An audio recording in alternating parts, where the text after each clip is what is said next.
So good evening, it's Brian here at Fitzpatrick's Garage, Kildare. This is our 2019 Honda Civic 1 litre turbo, 124 horsepower. This is what's called a Smart Plus.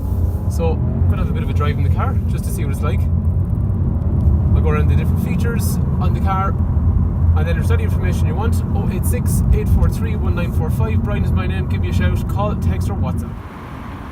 So people always are curious about this 1 litre turbo engine because yes, it is a small engine, it is a 3-cylinder engine, but it's turbocharged and it's 124 horsepower. So people are always curious, what's it like to get up and go? So just to give you an idea, you can see the 0 in through here for the speedo. We're just about to join the motorway.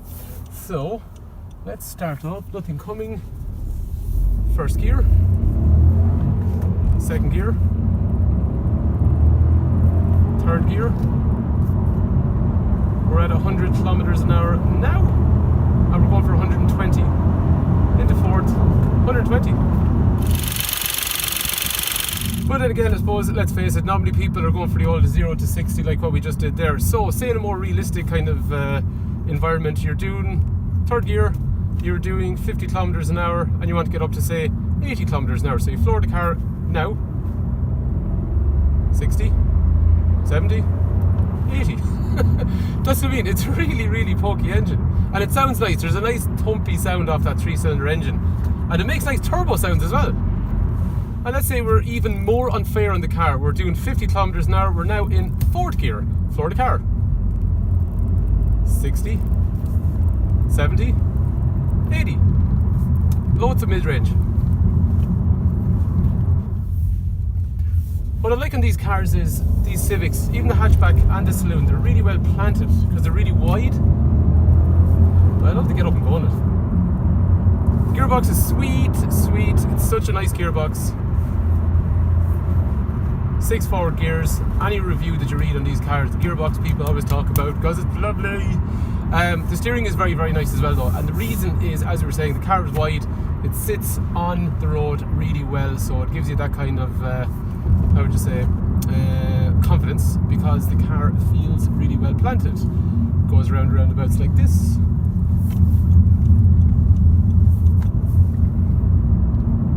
Really nice. That was pretty effort free, I think you'll agree.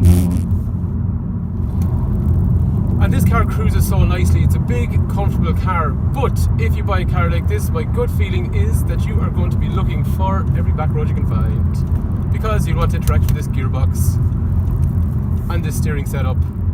So onto this back road. Second.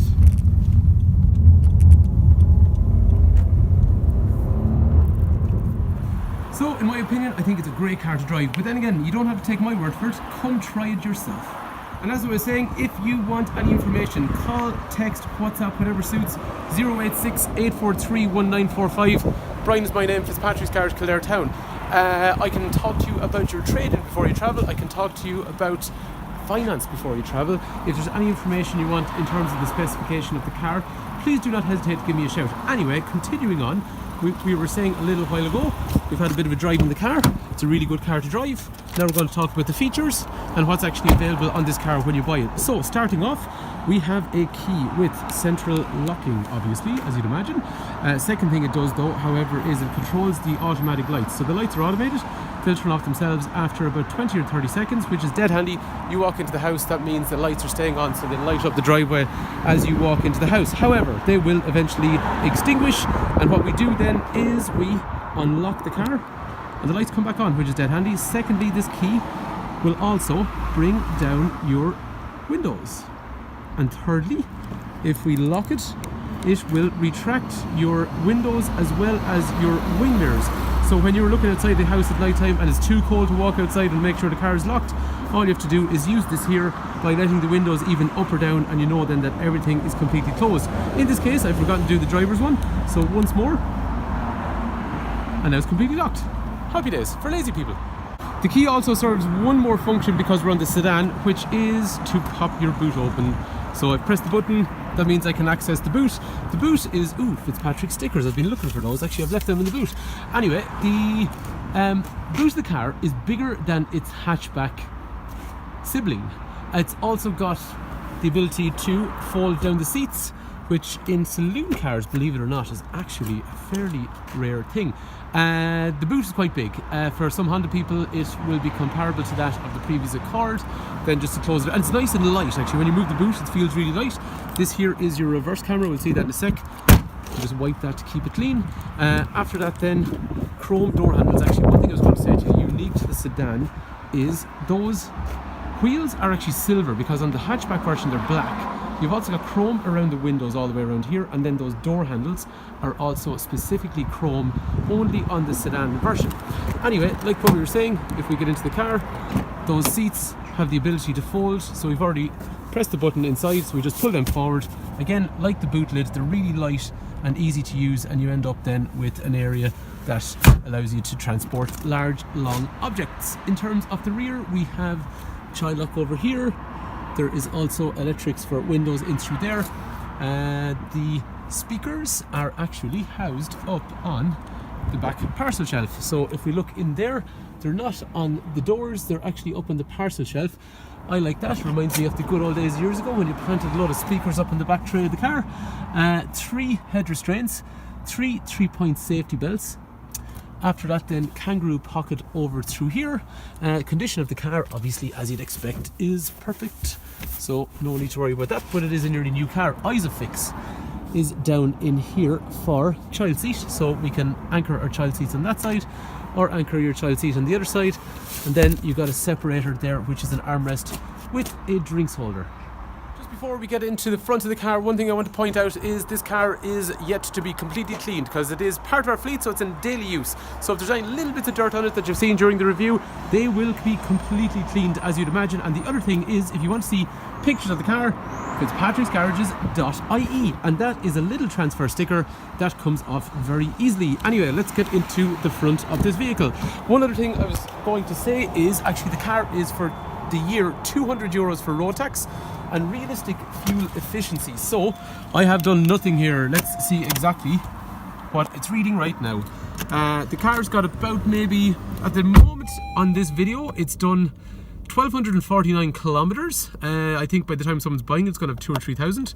But let's have a look to see how the fuel looks. So in through here, okay, we can see it's low anyway. Right, 6.3 litres per 100 kilometers after 974 kilometers of driving, and then a slightly shorter trip.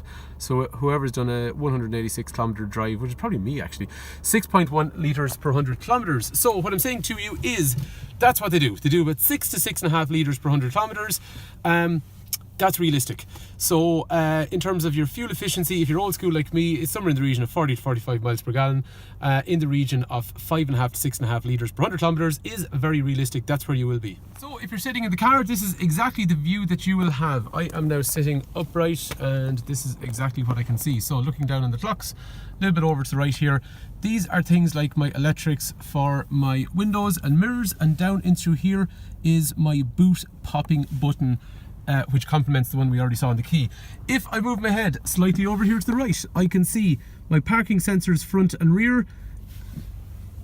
There is also collision mitigation. There is also lane change warning, traction control. Okay, just to bore you to death for a sec, parking sensors front and rear. If I drive forward towards this I-10, that means then we're going to get a warning. Well, something's going to happen.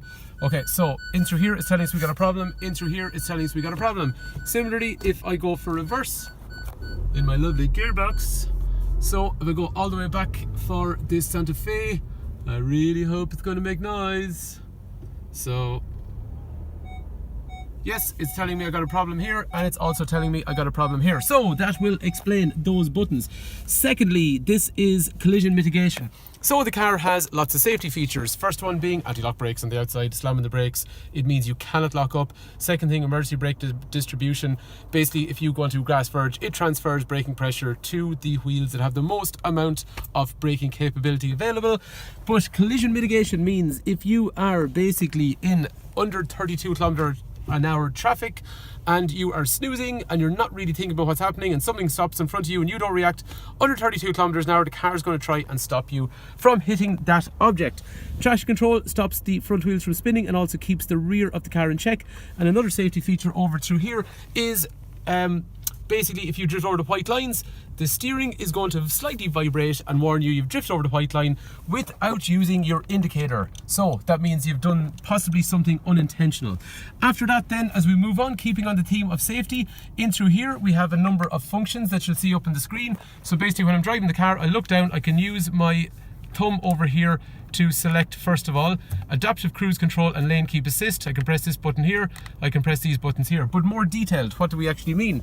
So adaptive cruise control in through there, if I hit adaptive cruise, do I want to stay 4, 3, 2, 1 car length behind the car in front?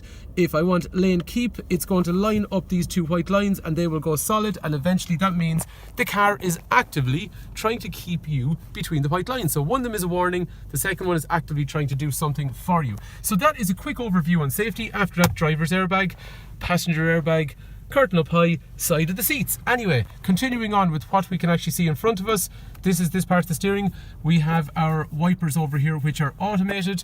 After that then I can look down here and I have my lights which are automated that we talked about already. But one other feature, when, oops, sorry about the sun, when basically you meet traffic, they will dip themselves. So that means car come towards you, they'll automatically dip. I just can't seem to get out of the sunlight for some reason. But yeah, it just means you meet a traffic coming up the road, your headlights are on, they'll dip, and then you go back into an unlit area and they'll go full. So that's pretty cool. After that then, down through here I can also control things like Bluetooth, and I can change the information on the screen by pressing this button here, which is giving me information such as radio, phone, normal things like, we'll say, how much fuel have I got left, average speed the car's been running, navigation information, speed sign recognition. One thing about speed sign recognition is it comes up through here, and what happens is then it's saying, first of all, you're in a 60, 80, 100 kilometer an hour zone, whatever it is. But the other cool thing, it actually tells you if you're in a zone where there's no overtaking allowed and all that kind of stuff. After that, what else do I see in front of me? This steering wheel is what's called rake reach, so I can go in or out or up or down. And similarly, the seat that I'm in is actually adjustable from the point of view of height, as you'd imagine, backwards and forwards, as you can see through here. And then I've also got lumbar support to harden up the back part of my seat as well, which is very useful if you got back problems. Anyway, moving down over through here, if I look over while I'm driving to here, I can put my finger on this, and that means then I can control the radio functions, which is all touch and swipe and all that kind of stuff. While that's doing its startup, I'm going to let it do its thing. Over to here is the gearbox I keep talking about, and down through here then, lift my handbrake, push it down to disengage my handbrake. There is also a brake hold which basically stops me rolling backwards on a hill in place of your traditional hold your handbrake as you drive up a hill. Econ function reduces how aggressive the cruise control is and also how aggressive the air conditioner is, which we'll have a look in a sec. And it's also got auto stop start, which means basically when I am pulled up at traffic lights or in areas where the car does not need to be running, when I'm sitting there basically with my foot off the clutch, and also where the car is in neutral, then the engine revolutions will stop if it's permissible at that time. The camera we already saw, but it's also got a number of functions. So I can have basically looking straight down, I can have a normal function, or I can have a wide panoramic view. It's also got these dynamic guidelines, so when I'm steering the steering wheel, they're actually turning to tell me what direction I'm actually moving.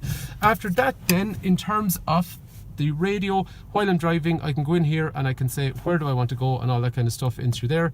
And similarly then, if I want touch and swipe is over here, I can go into my audio functions over this way.